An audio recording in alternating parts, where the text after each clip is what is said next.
Most people think soap is a luxury, something you buy in a bottle at the store with a brand name printed on it, something that costs money, something that requires a chemistry degree to understand. But the truth that's been forgotten by almost everyone in the modern world is this: soap is not a luxury. Soap is a survival skill. And if you ever find yourself without access to running water, electricity, or the supply chain that keeps those plastic bottles on the shelf, knowing how to make soap becomes as critical to your survival as knowing how to purify water or start a fire without matches. This is what the Amish understood 4 generations ago. This is what their great-grandmothers knew by heart. And this is what could save your life and your family's health in a world that has stripped away every backup plan we used to have. My name is Samuel, and I've spent the last 5 years documenting the daily practices of plain communities across Pennsylvania, Ohio, and Indiana. Not for entertainment, but because these communities, the Amish, the Mennonites, the plain people, they've preserved knowledge that the rest of us have completely abandoned. Knowledge that kept people alive when soap was not something you picked up at a store. Knowledge that kept families healthy when a simple infection from poor hygiene could mean death. What I'm about to show you is not what you think soap is. It's not a cleaning product.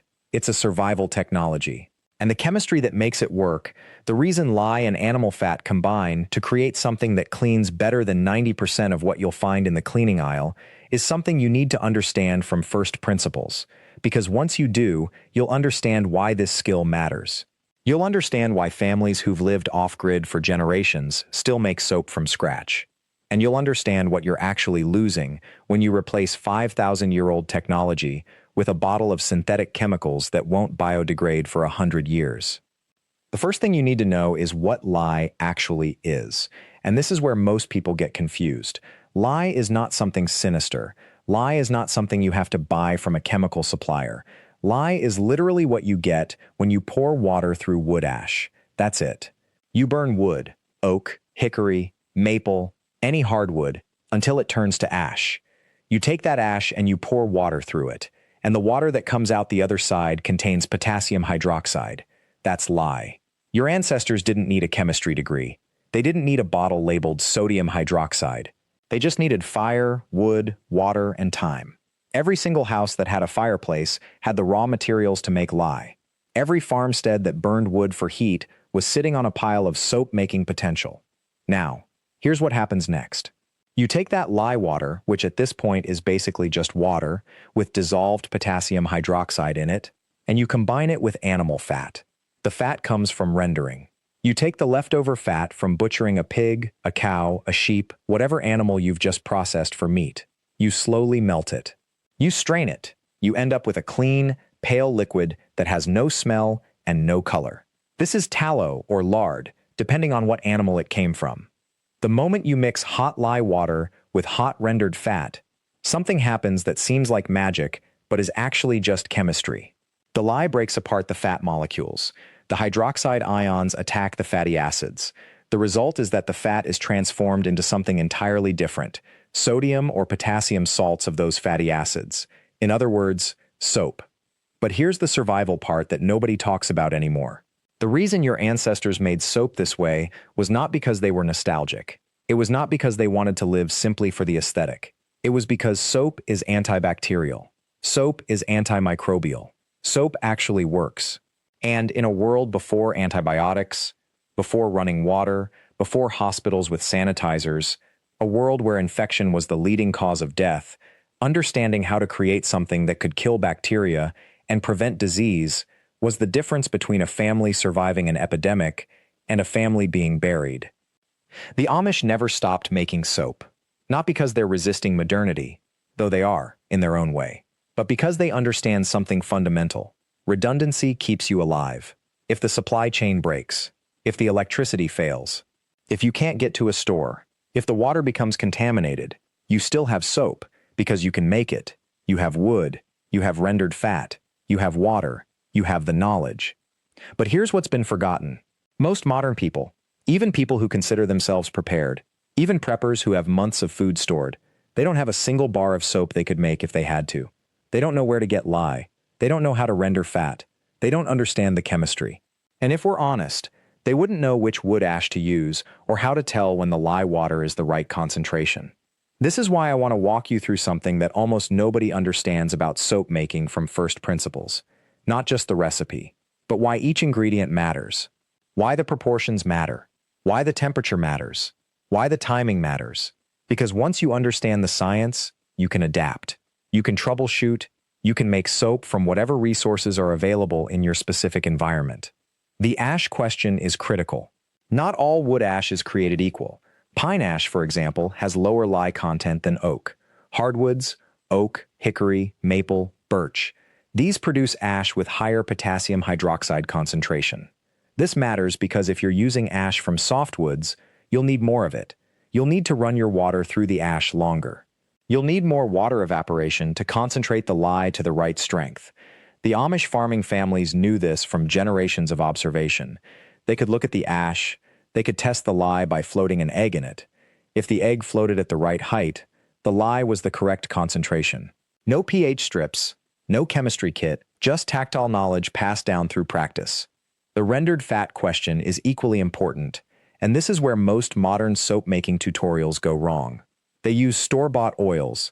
They use coconut oil or olive oil or palm oil. These will make soap, but they won't make the kind of soap that the Amish still make.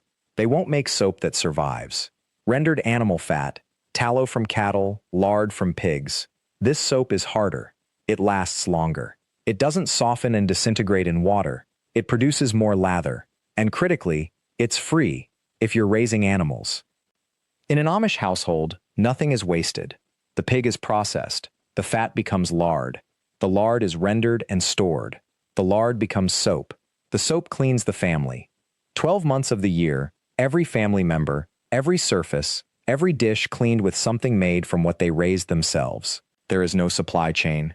There is no dependence on external sources. The family is closed loop. But there's something else that's been forgotten. Something that makes soap making even more critical to survival than most people realize. Soap doesn't just clean. Soap prevents plague. In medieval Europe, before soap became widely available again in the 1700s, disease spread through populations like wildfire. Typhus, dysentery, cholera. These diseases don't exist in populations with reliable soap. They die out. But in unsanitary conditions, where people can't wash their hands, where feces contaminates water, where bacteria can breed without interruption, that's where entire villages get wiped out. The reason soap is antimicrobial isn't just chemistry, it's evolutionary pressure. For 5,000 years, soap has been the technology that prevented disease. Populations that had soap survived. Populations that didn't. And then, in the last 100 years, we decided we didn't need to know how to make it anymore. The process itself is not complicated. But there are steps that matter. The temperature has to be right. If the lye and fat are too cold, they won't combine properly. If they're too hot, the soap can burn, and the mixture becomes unusable. The Amish would use a candy thermometer, if they had one, or they would just know by feel and by visual cues. When the mixture started to thicken in a certain way, when the color shifted, when the aroma changed. This is knowledge that was learned by watching a mother or grandmother or aunt do it 50 times. By helping, by asking questions, by paying attention. There's a step in the process called trace. This is when the soap mixture reaches a specific consistency. It's when you run a line through it with the spoon, and the line doesn't immediately disappear. It's when the mixture has emulsified completely, and the fat has been transformed into soap. You can reach trace in 20 minutes with the right temperatures and the right proportions, or you can stir for 2 hours and not reach trace if something is wrong. And if something is wrong, if you've misjudged the lye concentration, or the fat temperature, or the ratios, you end up with something that doesn't clean.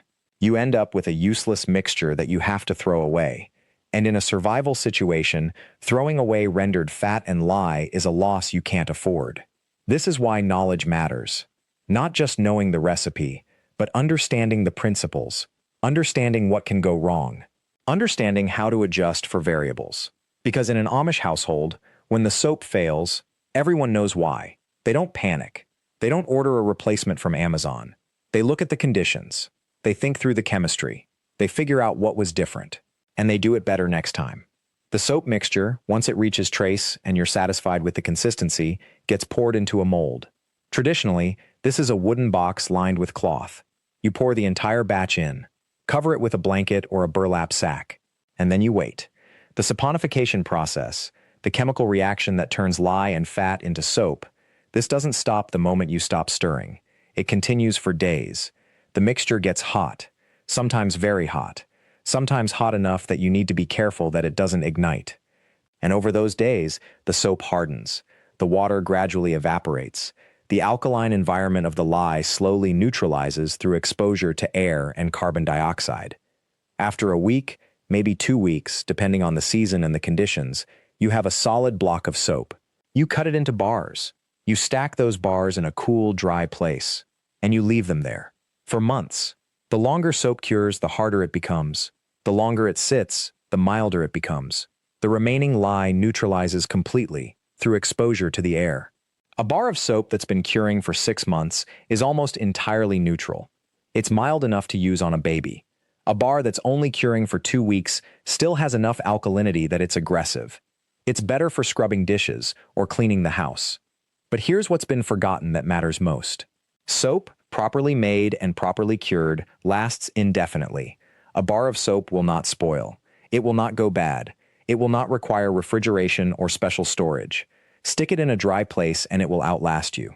This is why, in an Amish household, soap making is not a monthly task. It's a seasonal task, usually done twice a year. The lard is rendered in the fall when the pigs are processed. The soap is made. The bars cure through the winter. By spring, you have 6 months' worth of soap. Then the process repeats in late spring, and by late summer you have another batch. 2 batches a year means 200 bars of soap.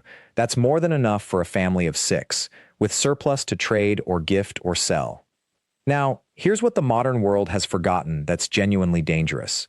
When we abandoned soap making, we didn't replace it with something better. We replaced it with something cheaper and easier, which is not the same thing. Most commercial soaps, even the ones marketed as natural, contain synthetic surfactants. These are chemicals that were invented in the 1930s to replace soap. They clean better in cold water.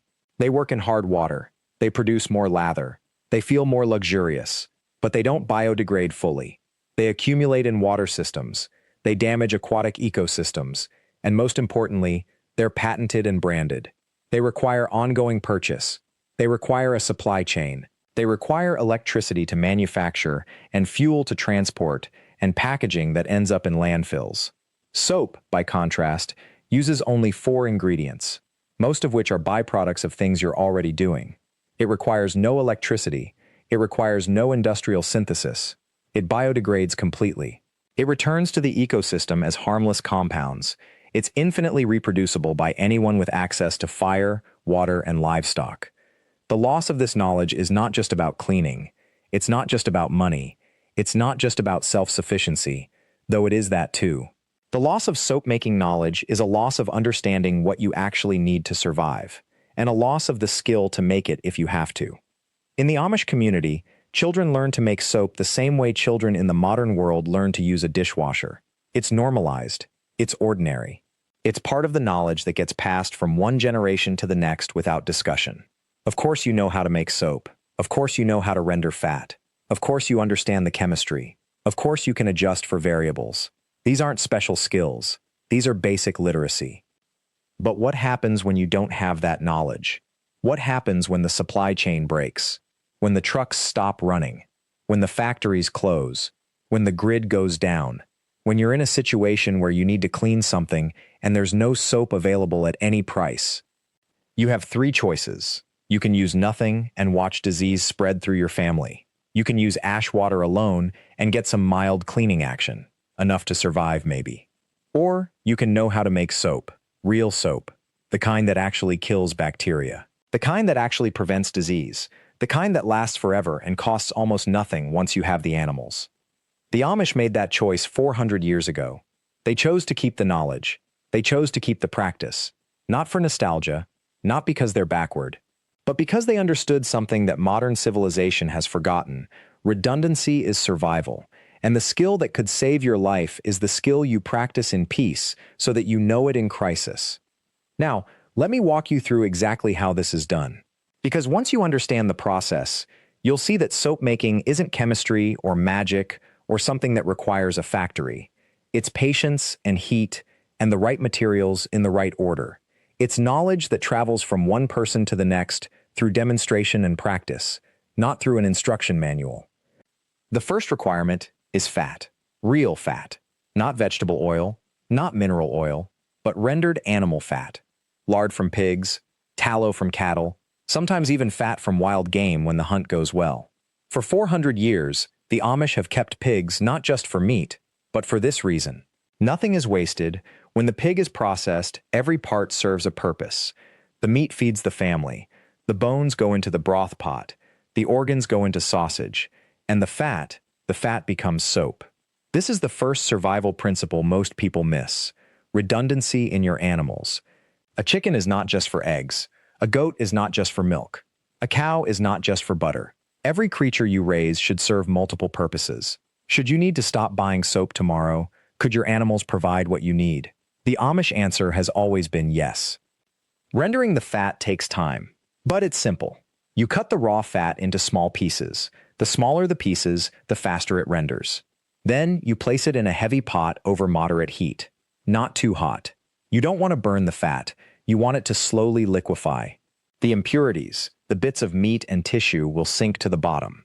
The clear fat will rise. You let this happen for an hour, sometimes longer, depending on how much fat you have.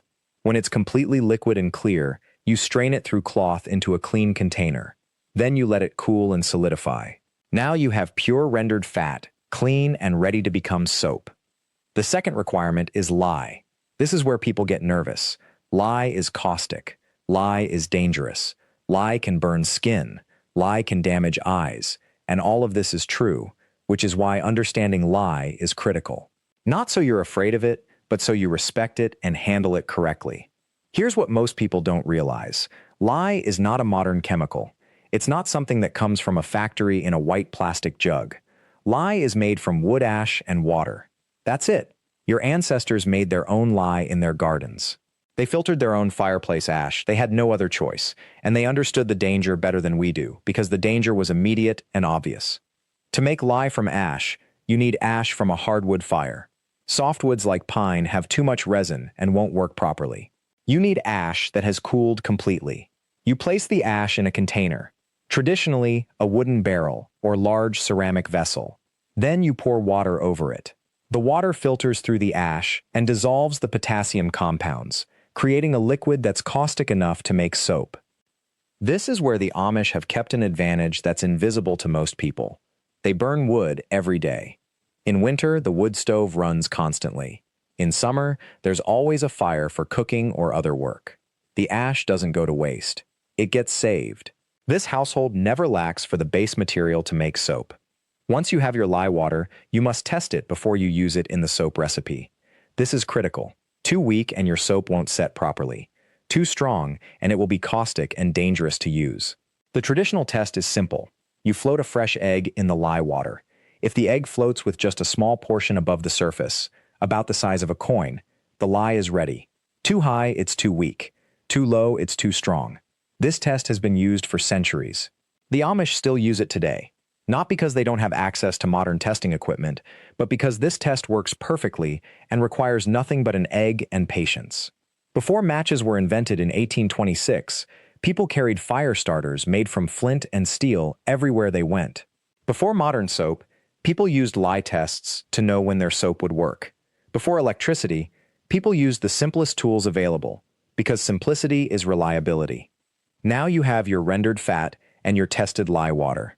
This is where the actual soap making begins, and this is where you must be careful. You cannot rush this step, you cannot get angry at this step, you cannot distract yourself during this step. Because when hot lye water meets hot fat, a chemical reaction happens. The mixture will heat up on its own. It will begin to change texture. It will demand your attention and your focus. The traditional method is called the cold process in modern soap making, but calling it cold is misleading. What it means is that you're not heating the materials artificially above what the chemical reaction itself creates. You're letting the chemistry do the work. You pour your lye water slowly into your rendered fat, stirring constantly. The mixture will be thin at first, like cream. You keep stirring. Minutes pass. The mixture begins to thicken. It will look separated for a while, almost curdled. You keep stirring. Do not stop. The chemical reaction between the lye and the fat is saponification, the creation of soap, and it happens gradually through continuous mixing. After 30, 40, sometimes 50 minutes of constant stirring, something remarkable happens. The mixture suddenly becomes uniform. The separation disappears. What you have is called trace, the moment when the soap has thickened enough that if you drip some from the spoon onto the surface, it leaves a line, a trace, before sinking back in. This is when you know the saponification is complete enough that the mixture will set properly. At this point, you can add scent if you want to. The Amish often add nothing. Plain soap has its uses. But some families add essential oils from plants they've grown and dried. Lavender from the garden, pine from the forest, or simply the smell of tallow itself, which many people find pleasant once they become accustomed to it. You pour the soap into a mold. Traditionally, this was a wooden box lined with cloth, or sometimes a large ceramic vessel. You cover it and let it sit undisturbed for 24 hours. During this time, something important is happening inside the mold. The soap is completing its cure. The chemistry is finishing its work. The mixture is cooling and solidifying. After a day, you remove the board and the cloth. The soap has set into a solid block. Now you cut it into bars using a long wire or knife, the same way a cheesemaker cuts cheese. Each bar is approximately the size of a deck of cards, though the Amish often make them slightly larger because they're not trying to package and sell them. They're making what their family needs to use. The soap then sits for 6 weeks. This is the hardening period, the cure. During these 6 weeks, any remaining moisture evaporates. The soap becomes harder and longer lasting. A properly cured bar of soap, made from tallow, will last for months of regular use. It will not dissolve quickly like some commercial soaps. It will become slicker and more pleasant to use as it ages, much the way a good tool becomes more pleasant to use. And this is the entire process. From the ash in your fireplace, to the fat from your animals, to the knowledge in your hands, you have created something that will last for months and cost almost nothing to produce. You've done what the Amish have done for generations. You've taken the resources around you and transformed them into something essential for survival and cleanliness. But here's where the real survival advantage appears. What happens when you make soap this way, every season, whether you need to or not? You become practiced. Your hands learn the exact moment when the mixture has traced. Your eyes learn to recognize the correct color of rendered fat. Your timing improves. When the day comes when you must make soap without the luxury of taking your time, you can do it. Your muscle memory is there. Your knowledge is not theoretical. It's embodied. You've done it 50 times. You've done it 100 times. You could do it in an emergency. This is exactly what separates the Amish approach to survival skills from the modern prepper approach. The prepper buys soap in bulk and stores it. If that supply is lost or damaged, they're desperate. The Amish family makes soap in peace, regularly, so that in crisis they simply do what they've always done. The knowledge is lived practice, not panic-learned instruction. There's another dimension to this as well: community knowledge. When you're making soap the traditional way, you're not doing it alone. The Amish community shares this knowledge openly. Young people learn from their parents. Neighbors help each other render fat and prepare ash. When a family struggles with a batch of soap that didn't set properly, someone from the community has encountered this before and knows the fix. When a young married couple is setting up their first household, someone teaches them the process step by step. This is radically different from how we learn most things today. We watch a YouTube video once or twice. We read an article. We think we understand. When something goes wrong, we panic because we have no community resource to turn to. We have no experienced person in our household to ask. We have no one to practice with. Compare this to the Amish family, where 3 generations might be involved in a single soap-making session. The grandmother remembers when lye was even more caustic and required different handling. The mother knows exactly how much rendered fat from their specific pigs creates the best soap. The daughter is learning by doing, her hands learning the movements, her eyes learning the visual cues, her intuition developing through repetition. If you're watching this and you think, "I should learn to make soap," then you're already beginning to think like someone with survival knowledge. But the real commitment is this: you don't learn to make soap once. You commit to making soap regularly. You make it in spring and fall. You save your wood ash through winter. You keep your rendered fat in jars. You practice until your hands remember the motions. You teach someone else so the knowledge lives beyond you. Because that's what the Amish understood 400 years ago, and what they still understand today. The skill that saves you is not the skill you learn on the day of crisis. It's the skill you've lived with, practiced with, trusted with your family's safety every ordinary day of your life. This is the difference between knowing something and living something. You can read about soap making online, watch a video, tell yourself you've learned, but that knowledge sits in your head like unused furniture. It gathers dust. When you actually need it, when the store is empty, when money is tight, when your family needs soap and you're the only one who can make it, that theoretical knowledge will fail you. Because skills are not downloaded, they are lived. The Amish don't make soap once a year. They make soap twice, spring and fall. Why? Because soap degrades. A bar lasts 3 to 4 months with regular use. If you have a family of 6 or 8, you're using soap quickly. Winter is long, so spring soap has to be made strong enough, stored properly enough, to carry your family through to fall. And fall soap has to carry you through the entire winter and into spring again. This isn't efficiency. This is survival thinking. This is knowing that you can't make one batch and rest. You have to stay in rhythm with the seasons, with supply and demand, with what your family actually needs. And here's what most people miss. The Amish don't make soap because it's romantic or because they're rejecting modernity out of stubbornness. They make soap because the alternative is to be dependent. Dependent on supply chains. Dependent on factories. Dependent on the assumption that stores will always be full and money will always flow and nothing will ever interrupt the endless arrival of products. Every time you make something your family needs with your own hands, from materials you gathered yourself, you're building independence. You're proving to yourself that you can do this. You're teaching your children that they can do this. You're creating knowledge that lives in muscle memory, in the relationships between your hands and the materials. This is why the skill matters more than the soap. Yes, you need soap, but what you actually need is the confidence that when the world shifts and the normal sources dry up, you can still provide for your family. That's not paranoia. That's not doomsday thinking. That's just good sense. That's what your great-grandparents knew. That's what the Amish never forgot. If tomorrow the power went out for a week, a month, a season, an Amish family would barely notice. They have soap, they have food, they have light, they have heat, they have water, they have the skills to make more of all of it. That's not luck. That's not privilege. That's preparation. That's knowledge. That's choosing every single day to build independence instead of buying convenience. And you can start with soap. In the next weeks, I'm going to walk you through other skills the Amish community has kept alive.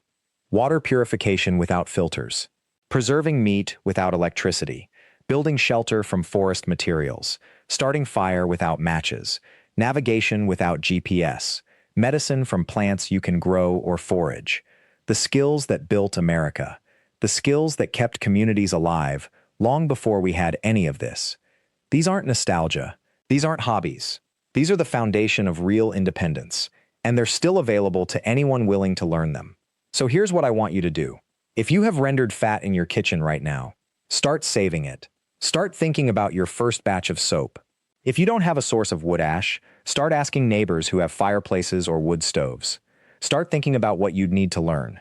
Not just the recipe, but the whole practice. Where would you make it? How would you store it? Who would you teach? Because the skill itself is only the beginning. Living the skill is the whole point. Thank you for watching this far. If you found this useful, please subscribe to the channel and activate the notification bell so you never miss when I post new content on the forgotten skills your ancestors lived by every single day. I'll see you in the next one.